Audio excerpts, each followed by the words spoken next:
పన్నీర్లో ఉప్పు కారం వేసి మ్యారినేట్ చేసి పక్కన పెట్టుకోవాలి. ఇప్పుడు ఆనియన్స్ అండ్ టమాటోస్ కట్ చేసుకోవాలి. నెక్స్ట్ ప్యాన్లో ఆయిల్ వేసి అందులో మ్యారినేట్ చేసిన పన్నీర్ క్యూబ్స్ అందులో వేసి ఒక 5 minutes డీప్ ఫ్రై చేసుకోవాలి. దాన్ని ఆ ఫ్రై చేసిన దాన్ని పక్కన పెట్టి నెక్స్ట్ అదే బౌల్లో కొంచెం ఆయిల్ పడితే వేసి అందులోనే ఆనియన్స్ వేసి ఒక 5 minutes ఫ్రై చేసిన తర్వాత కొంచెం పచ్చిమిర్చి అండ్ టమాటోస్ యాడ్ చేయాలి.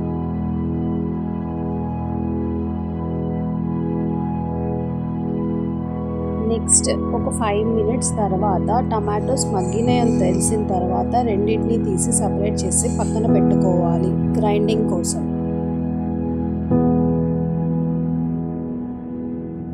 నెక్స్ట్ ఈ ఆనియన్ టమాటోస్ని గ్రైండ్ చేసి పక్కన పెట్టుకోవాలి మనం.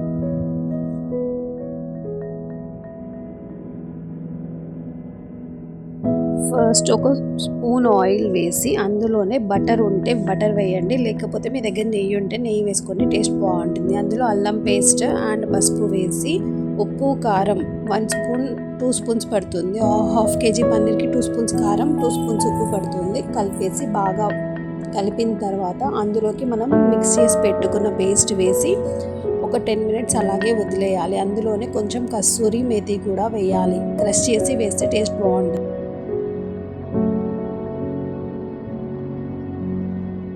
ఒక చిన్న 1/2 glass వాటర్ కూడా పోయాలి ఇందులోనే.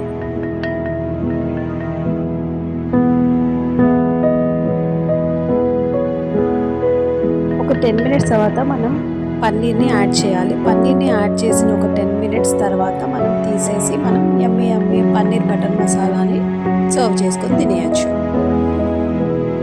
ఈ పన్నీర్ బటర్ మసాలా చపాతీ, రోటీ ఆర్ పూరీలోకి చాలా టేస్టీగా ఉంటుంది. ఒకసారి ట్రై చేసి తిని చెప్పండి ఎలా ఉందో. ఇలా ఈజీ అండ్ సింపుల్ రెసిపీస్ కోసం మన ఛానల్ని సబ్స్క్రైబ్ చేసుకోండి. Thank you.